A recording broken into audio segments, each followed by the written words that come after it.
Vinland saga एक कमाल का एनीमे है जिसका हर एक कैरेक्टर हमें कुछ न कुछ सिखा ही जाता है, चाहे वो थॉरफिन हो या आस्कलैंड। पर इस एनीमे के अंदर एक और ऐसा कैरेक्टर है जिसे उतना प्रोत्साहन नहीं मिला, लेकिन मेरी नज़रों में वो character one of the best return character है विनलैंड सागा का।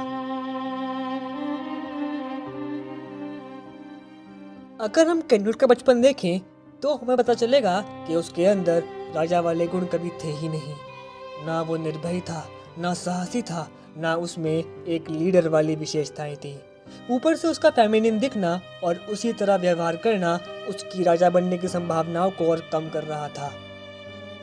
वो अत्यधिक धार्मिक भी था, परंतु ये सब तब पलटा जब उसकी सबसे प्रिय चीज उसके अंकल रागनर को उससे छीन लिया गया।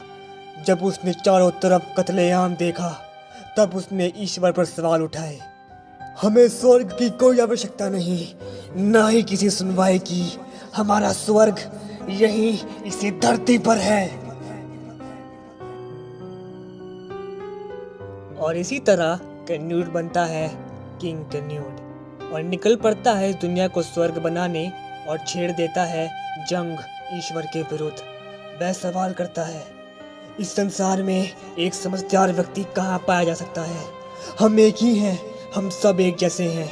हम में से कोई भी नहीं समझता कि सबसे प्रेम करने का क्या मतलब है, या जीवन का अर्थ, या मृत्यु का अर्थ, या हमारी अपनी लड़ाइयों का अर्थ। कैन्यूट के कैरेक्टर को अगर हम समझने की कोशिश करें तो हमें पता चलेगा कि उसका कैरेक्टर थॉरफिन से बिल्कुल विपरीत है। थॉरफिन जहाँ वॉयलेंस को बिल्कुल त्यागने की बात करता है, उसे गलत मानता है, वहीं दूसरी ओर कैन्यूट वॉयलेंस को एक आवश्यक टूल की तरह देखता है और उसका इस्तेमाल भी करता है। उसका उद्देश्य है इस धरती को स्वर्ग बनाना और उसका यही उद्देश्य उसे ईश्वर के विरुद्ध लाकर खड़ा कर देता है। हिब्रू बाइबल के अनुसार ईश्वर ने लोगों को सजा दी थी क्योंकि वे लोग ईश्वर की बातों का पालन नहीं कर रहे थे और इसी वजह से ईश्वर ने उन्हें किंगडम ऑफ गॉड से एग्जाइल कर दिया। परंतु ये सब बातें कैन्यूट को गलत लगी क्योंकि वो बचपन से ईश्वर के प्रति वफादार था।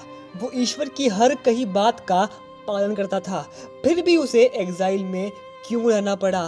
क्यों उसे ईश्वर की सुनवाई से गुजरना पड़ा जब उसने कुछ गलत किया ही नहीं?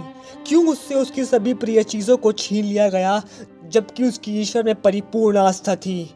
और इन्हीं सब विचारों के कारण उसने ईश्वर के विरुद्ध बगावत छेड़ दी और लग गया एक सबसे बड़ी सेना बनाने में जो लड़ सके ईश्वर के प्रकोप से और बना सके एक ऐसा स्वर्ग जहां मनुष्य पहले रहा करते थे, किंगडम ऑफ गॉड में। कैन्यूट यहाँ पर थॉरफिन का रास्ता नहीं चुनता, वो खुद का रास्ता बनाता है। वो थॉरफिन की तरह हिंसा को, वाइकिंग्स को नहीं त्यागता, बल्कि वो तो सभी वाइकिंग्स को इकट्ठा करता है ताकि उन्हें बचा सके। वो ईश्वर को कोसता है क्योंकि उन्होंने अपने लोगों को अकेला छोड़ दिया लड़ने के लिए, मरने के लिए, बिना किसी प्रेम के साथ, बिना किसी अपनेपन के साथ। परंतु कैन्यूट ऐसा नहीं करना चाहता था। वो वाइकिंग्स को नहीं त्यागता क्योंकि उसकी नज़रों में वाइकिंग सबसे बड़ा उदाहरण है उस चीज का जो ईश्वर ने उनसे छीन ली है, प्रेम। और कैन्यूट चाहता है कि वो इस प्रेम को पुनर्जीवित कर सके और फिर से इस दुनिया को स्वर्ग बना सके। वो ईश्वर के फैसले का इंतजार नहीं करना चाहता, वो खुद स्वर्ग बनाना चाहता है, चाहे इसके लिए उसे खुद भगवान से क्यों ना लड़ना पड़े।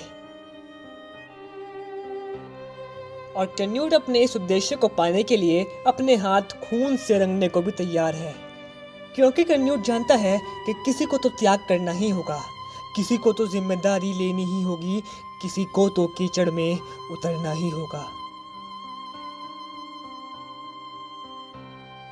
एपिक्यूरस एक ग्रीक फिलोसोफर थे जिनका कोट यहाँ पर तार्किक प्रतीत होता है। क्या भगवान बुराई को रोकने के लिए तैयार हैं लेकिन सक्षम नहीं? तब वह सर्वशक्तिमान कैसे? क्या वे ऐसा कर सकते हैं लेकिन उनकी इच्छा नहीं है? फिर वह द्वेषपूर्ण है। क्या वह योग्य भी हैं और तत्पर भी? तो फिर बुराई कहाँ से आती है? क्या वे सक्षम नहीं हैं और ना ही तैयार हैं? तो फिर क्यों उन्हें भगवान कहते हैं?